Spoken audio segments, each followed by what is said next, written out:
A paz do Senhor, irmãos. Vamos continuar agora com as nossas aulas online da Escola Dominical. Como o professor Eric já explicou na primeira aula, vamos estar fazendo assim para que nós não ficamos atrasados quanto às aulas da revista. Vamos postar mais de uma aula por semana até nós chegarmos ao ponto que está a revista, que assim que nós pudermos voltar a ter as aulas presenciais, já vamos estar com todas as aulas em dia. Como já foi explicado pelo professor Eric, esse trimestre, nossas lições são sobre a Igreja eleita, redimida pelo sangue de Cristo e selada com o Espírito Santo da promessa. É maravilhoso o assunto que nos traz todo o trimestre. Eu peço aos irmãos que não acompanhem não apenas essa aula, como acompanhou a primeira, a segunda, mas todas, para o engrandecimento nosso mesmo, nosso conhecimento. Todos os professores estão estudando bastante antes de gravar a aula. Sei que não é o mesmo presencial, né, para tirar a dúvida na hora, mas vamos fazer o melhor possível para deixar bem explicado. A revista por si só já está muito bem explicada. Então nós vamos trazer algo a mais, alguma escritura a mais, além das que já estão aqui, que os irmãos podem ler, para facilitar o entendimento. Nós vamos estar ministrando a segunda aula, a sublimidade das bênçãos espirituais em Cristo.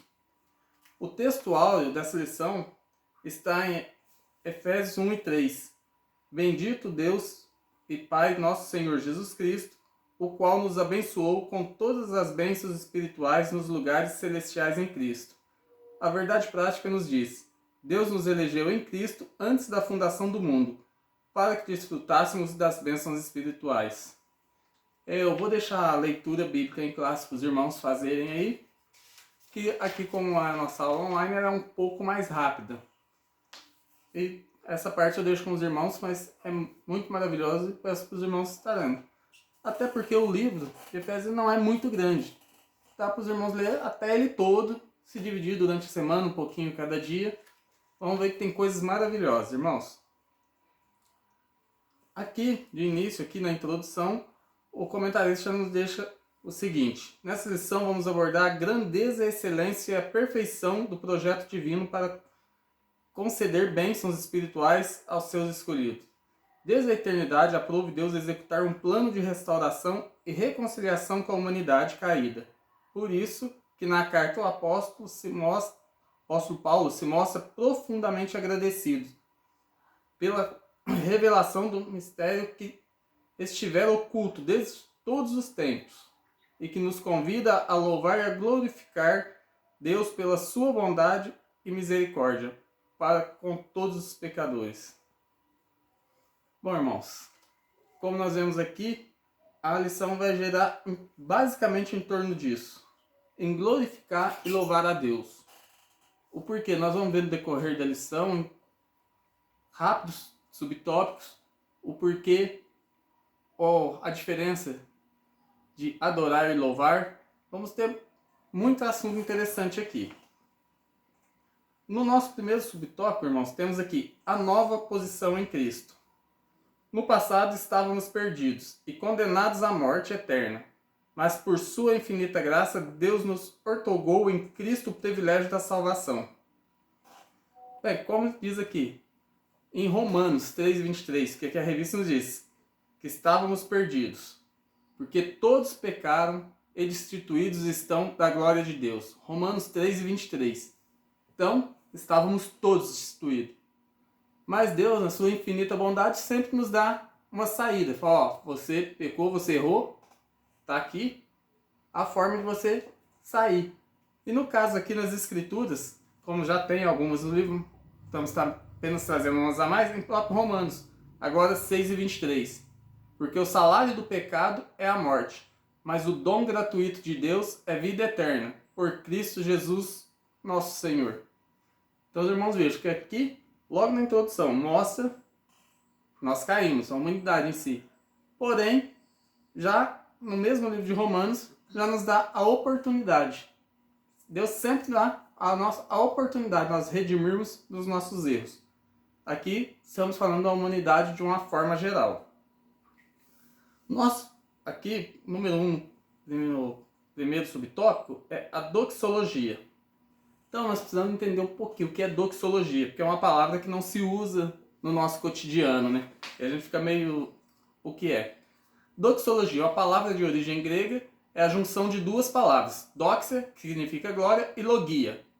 Veja, irmão, quando eu falei logia, falei logia, por quê? Porque ela vem da origem grega. E no grego não tem nenhuma palavra com som de J, igual tem o nosso G. Então fica glória e logia, ou para nós, logia, que significa palavra, que significa palavra. Então, doxia significa glória e logia, palavra. Então o significado de doxologia fica mais ou menos assim, irmãos. Manifestação de louvor e enaltecimento a Deus, através de expressões de exaltamento e hinos. Ou seja, a doxologia não pode vir desassociada da verdadeira adoração. Então, quando se fala em doxologia, já nos remete a quê? A verdadeira adoração. Sabendo isso, fica mais fácil para nós entendermos o contexto aqui. A doxologia. Após expor os versículos de abertura da epístola, o apóstolo Paulo apresenta uma sequência de texto que se caracteriza pela verdadeira adoração e bondade ativa de Deus. Ele começa pela frase: bendito o Deus Pai de nosso Senhor Jesus Cristo, onde bendito significa digno de louvor. O apóstolo dá sequência no versículo 14, por meio de um maravilhoso tributo ao Eterno e suas muitas bênçãos concedidas aos homens. Nesse trecho bíblico trata-se de um hino teológico de gratidão, caracterizado pela repetição do seguinte refrão: para louvor e glória de sua graça, ou para louvor da sua graça. Aquele ao qual devemos adorar está identificado na expressão Deus Pai de Jesus Cristo. Uma clara referência à Santíssima Trindade, com ênfase na natureza divina de Jesus, seu Filho. Bom, aqui nós vamos ver o seguinte. Eu até grifei um pouquinho aqui, ó. Para louvor e glória de sua graça. Em João 4,23, como os irmãos veem projetado aqui, nos diz assim: mas a hora vem, e agora é, em que os verdadeiros adoradores adorarão o Pai em espírito e em verdade, porque o Pai procura tais que assim o adorem. Então, como que o adorem em espírito e em verdade? Está se referindo apenas àqueles que não adoram somente com os lábios, mas também com o coração. Devemos adorar ao Pai de forma completa. Paulo mesmo nos exorta a prestar um culto racional, ou seja, com um raciocínio mesmo, sabendo o que está fazendo. E a adoração tem que ser de quê? Dos lábios, mas também do coração. Ou seja, verdadeiros adoradores, espírito e verdade. Existem outras passagens também referentes a isso. Aqui é apenas uma para nos facilitar, mas nós vamos ver, a passagem tem muitas ainda. Os irmãos provavelmente devem conhecer alguma outra também que remete a esse assunto, que realmente são maravilhosas as passagens. Se os irmãos tiverem um tempinho, pode olhar as que estão aqui também, já no texto. Como disse, a gente traz mais algumas para facilitar o entendimento. Nosso segundo subtópico nos diz as bênçãos espirituais. Obviamente que as bênçãos espirituais não são materiais, mas provenientes dos lugares celestiais, isso é, do reino espiritual. Essas bênçãos são mencionadas na longa passagem de Efésios, tais como: Deus nos elegeu para sermos santos, predestinou-nos para sermos filhos, nos fez agradáveis para si, remiu-nos por meio do sangue de Cristo, acolheu-nos por sua vontade redentora, revelou-nos a palavra da verdade, selou-nos com o Espírito Santo da promessa, ainda garantiu a validade da promessa.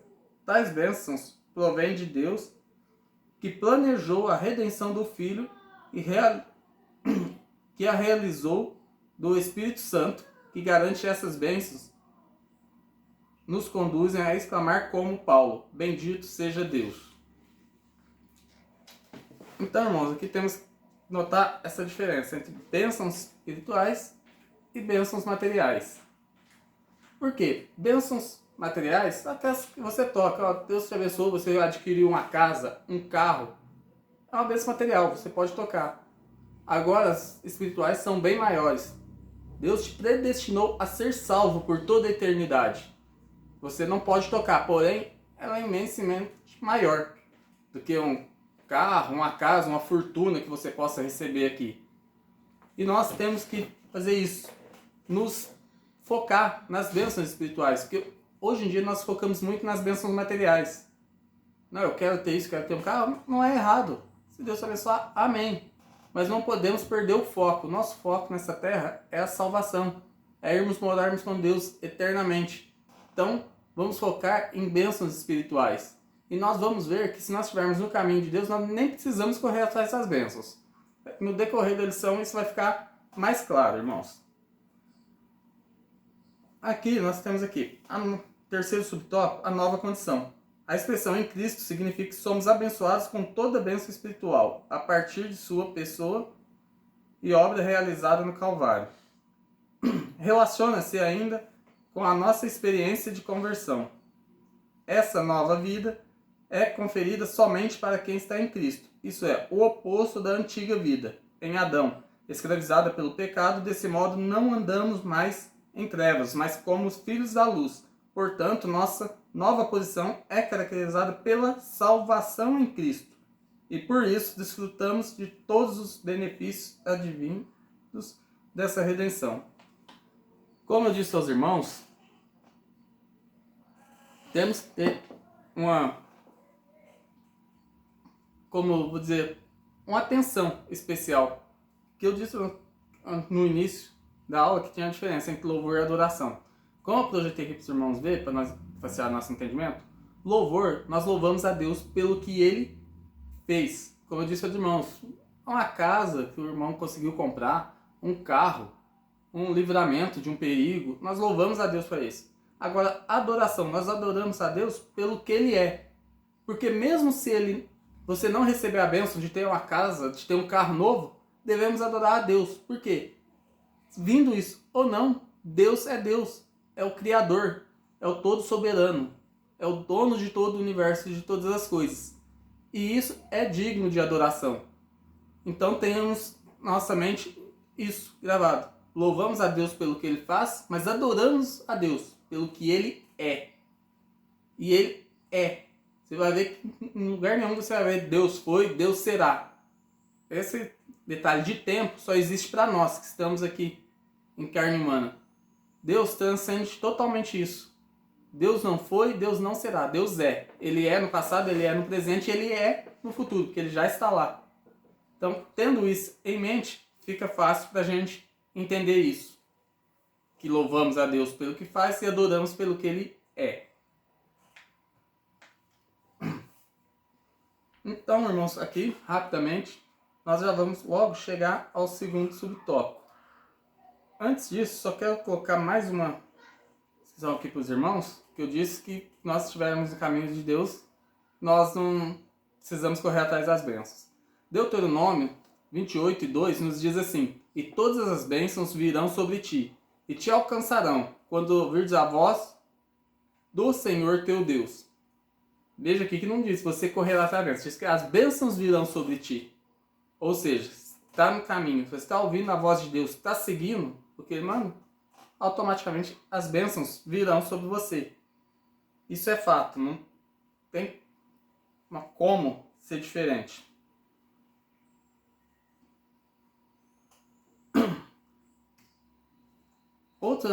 Aqui, nós temos outra passagem aqui, mais uma escritura, os irmãos, está em Filipenses 3:13. Irmão, por que está isso aí? Vamos ler aqui.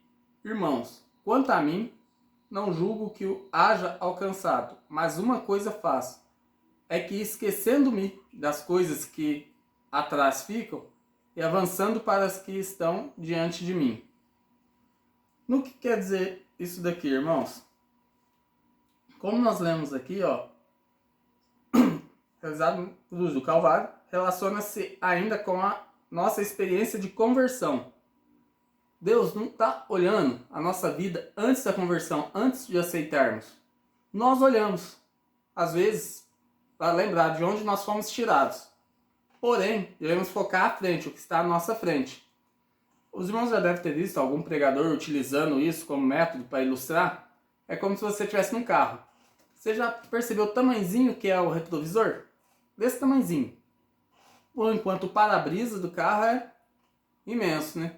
É porque de vez em quando a gente dá uma olhadinha nas coisas que passou, se foi algum erro, para não cometer. Mas nosso foco tem que estar à frente. Por isso, a gente usa essa ilustração do carro. Retrovisor pequenininho, uns 20 centímetros, vamos assim dizer. Enquanto o para-brisa deve ter 1,5 m. Estamos falando de um carro popular, para exemplificar. Isso aqui é mais ou menos o que Paulo quer dizer. Temos que focar o que está à frente. Você cometeu erros, passou, ficou. A partir do momento que você se converteu a Cristo, nova criatura, um novo homem, uma nova mulher. Então, isso ficou para trás. Isso é o que Paulo nos diz aqui. Que é relacionar-se ainda com a nossa experiência de conversão. Temos que sempre focar nisso. O melhor da nossa vida está por vir. Basta que sigamos no caminho correto. Irmão, o segundo tópico nos diz uma vida cristocêntrica nesse mundo. A revelação do mistério, a frase descobrindo-nos o mistério da sua vontade, sinaliza a revelação da verdade que estava oculta aos santos de Deus. Essa verdade diz respeito aos decretos eternos de Deus, planejada por sua soberana vontade e com propósito de salvar os pecadores. Essa vontade divina é revelada segundo o seu beneplácito, isso é, de acordo com o que lhe agrada fazer, por amor e misericórdia. Sua vontade foi executada conforme seu desígnio, por intermédio de Cristo, para que o Filho em tudo tivesse a preeminência. Bom, aqui, irmãos, fala que eu cheguei a grifar aqui na segunda parte do parágrafo. Essa vontade divina é revelada segundo o seu beneplácito, ou seja, isso é, de acordo com o que lhe agrada fazer, por amor e misericórdia. O que agrada? A vontade de Deus. E aí nós podemos destacar, claro, dentre tantas, 3. Está em Romanos 2:2. E não sedes conformado com este mundo, mas sedes transformado pela renovação do vosso entendimento, para que experimente qual seja a boa, agradável e perfeita vontade de Deus. Então, aqui, só aqui, nesse texto, nós já vamos ter 3 atributos da vontade de Deus, que é boa, agradável e perfeita. Mas, o que diz? Não sejam conformados com este mundo. Como eu disse antes para os irmãos, o que passou, passou. Porém, sigamos em frente. Vamos ver que as bênçãos espirituais que tem para vir são muito grandes.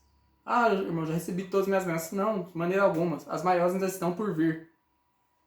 E se nós nos mantermos no caminho, com certeza, essas bênçãos virão sobre nós. Como nós lemos lá em Deuteronômio 28:2.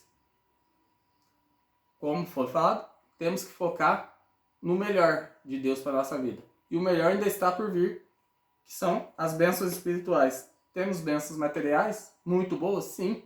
Deus cuida de nós em todos os sentidos. Porém, as melhores ainda estão por vir, irmãos. No segundo subtópico, a plenitude dos tempos, Paulo revela que o plano divino é fazer convergir em Cristo todas as coisas. Isso inclui que tudo que foi criado por Cristo, para Cristo e subsiste em Cristo. Implica dizer que todo o universo, céus e terra estarão submissos à autoridade e soberania de Cristo. Nesse sentido, a ruptura provocada pelo pecado de Adão é restaurada completamente em Cristo. Essa declaração não tem conotação universalista. A ideia de que no fim todos serão salvos, mas que finalmente tudo será como Deus planejou. Cristo, a cabeça da igreja e também a cabeça do universo. Bom, aqui nós vemos que no final todos serão salvos. Não, nós já vemos. Serão salvos os que permanecerem, os que estiverem no caminho reto. Deus nos dá um direcionamento. Aqui é o caminho da salvação. Aqui você está salvo. Se você se desvia para a direita ou para a esquerda, você já não tem mais essa garantia. Isso é o que nos diz. Então, no final todos serão salvos? Não. Os que permanecerem até o fim, no caminho reto, têm a certeza da salvação. Aqui logo nós vamos ver, no ponto 2, A dispensação ou administração desse plano será na plenitude dos tempos. Aqui a palavra grega para tempos não é cronos, que traz uma ideia de cronologia, mas kairos, que se refere ao tempo divino, previamente determinado para que todas as coisas sejam sob o domínio de Cristo. Bom, a diferença, né, irmãos? Cronos e kairos. Cronos nos remete à cronologia. Tempo. Tempo cronológico. O nosso tempo que nós marcamos. Kairos significa o tempo de Deus. Um exemplo que nós temos, dentre tantos, na Bíblia, está no livro de Mateus. Se os irmãos perceberem, o livro de Mateus é o primeiro do Novo Testamento. Porém, não é o livro mais antigo. Mas ficou no início. Por quê? Ordem lógica, não cronológica. A Bíblia. Gênesis está no começo, fala do início da criação do mundo. Por lógica, está no começo. Mateus está no início do Novo Testamento. Por quê? Porque Mateus foi escrito diretamente aos judeus. E lá ele mostra que tudo que foi falado, tudo que foi escrito sobre o Messias se cumpriu em Jesus Cristo. Então, ali é uma ponte do primeiro para o segundo Testamento. Ou, como costuma ser, Antigo e Novo Testamento. Ali, o livro de Mateus faz essa ponte. Como eu já falei para os irmãos, a Bíblia não está escrita em ordem cronológica, e sim em ordem lógica. Então, a lógica é o quê? Que logo que se iniciasse, mostrasse tudo que foi cumprido. Então, por isso o livro de Mateus está ali. A Bíblia, como foi inspirada pelo Espírito Santo e tudo, então em tudo ela é perfeita. Se os irmãos for analisar, estudar, vão ver que a ordem cronológica, ou seja, do acontecimento dos fatos, não está naquela ordem. Porém, está na ordem lógica, que nós precisamos para nós nos identificarmos e entender o plano divino. Então, sempre vamos ter isso em mente. A Bíblia não é ordem lógica, cronológica, porém lógica. Amém? Aqui no terceiro ponto, louvor da sua glória. O apóstolo enfatiza que as bênçãos são destinadas aos crentes judeus e gentios. A igreja, Paulo muda o pronome nós, seria ele os judeus, para o também vós, os gentios, indicando que em Cristo os crentes de ambos os povos são herdeiros da promessa. Ele ratifica igualmente que o propósito da eleição não é outro senão louvor e glorificar a Deus. Isso assinala não somente adorá-lo com palavras e ações, mas também levar outros a fazer o mesmo.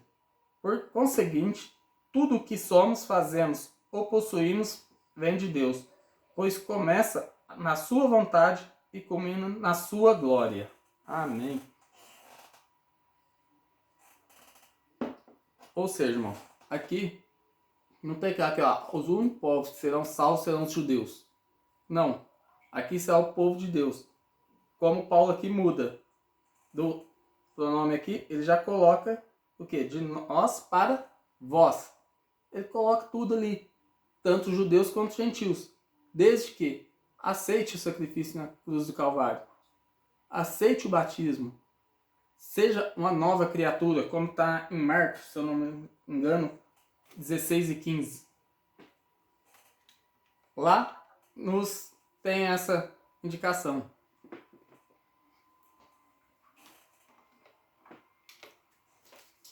Marcos nos traz isso sobre a nova criatura. Se os irmãos têm tempo, leiam lá Marcos 16 e 15. Me lembrei agora, não foi preparado para ser projetado para os irmãos.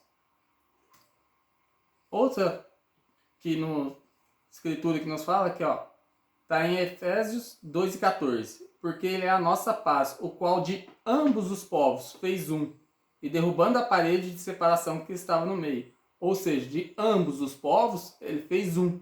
Isso quer dizer que não veio só para um ou para o outro. Veio para todos, desde que aceitem. Isso é o que Paulo nos revela ali, nos conta, nos mostra.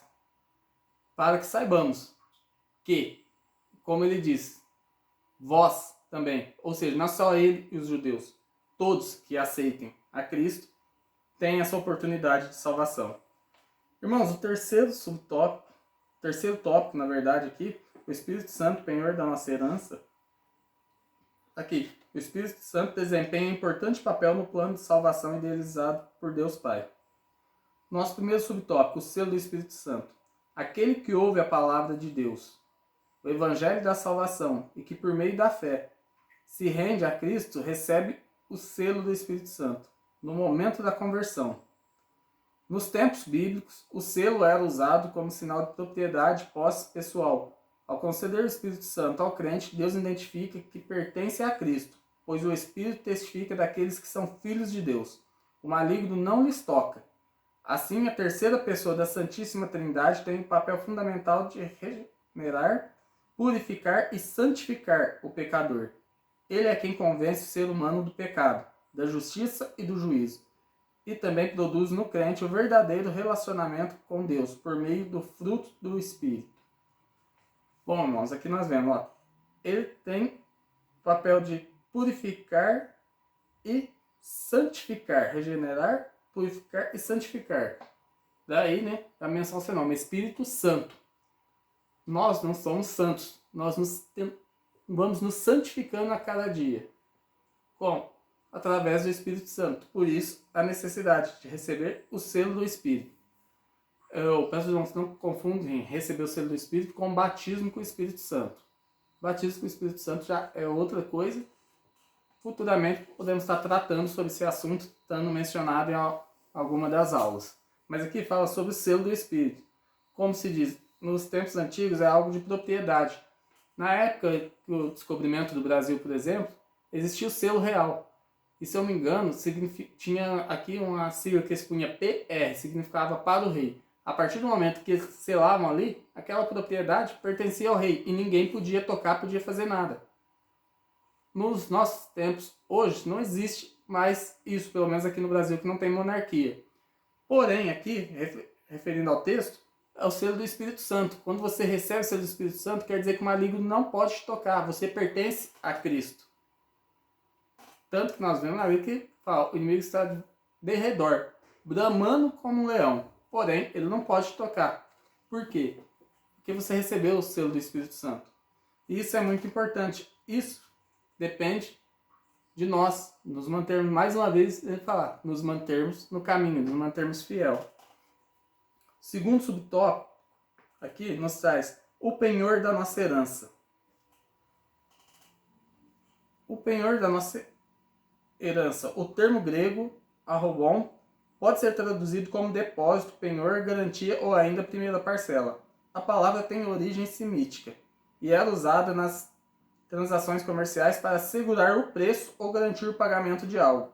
Paulo ensina que o Espírito Santo é o depósito que garante a nossa herança em Cristo.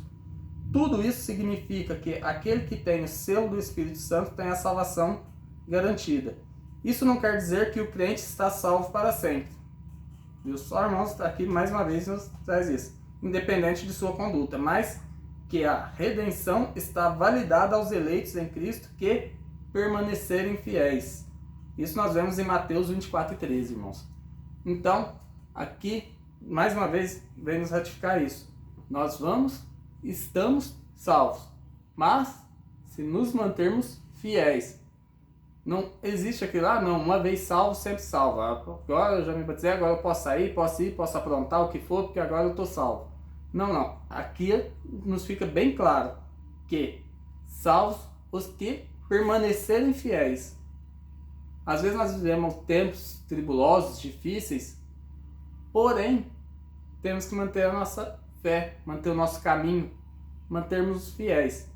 Isso é o que garante a nossa salvação, a fidelidade a Cristo. E aqui no termo grego, que é arromon, que é para garantir, dando um exemplo para facilitar aqui os irmãos, suponhamos que eu vá comprar um carro de 9.000 reais. Eu chego ao irmão e falo, vou ter o dinheiro todo só no final do mês, nós estamos no início do mês, mas eu vou te dar aqui, ó, uma parcela, 3.000. Tá aqui, você pega, que no final do mês eu vou vir, vou te pagar o restante e vou levar para mim. Isso é o que Deus fez.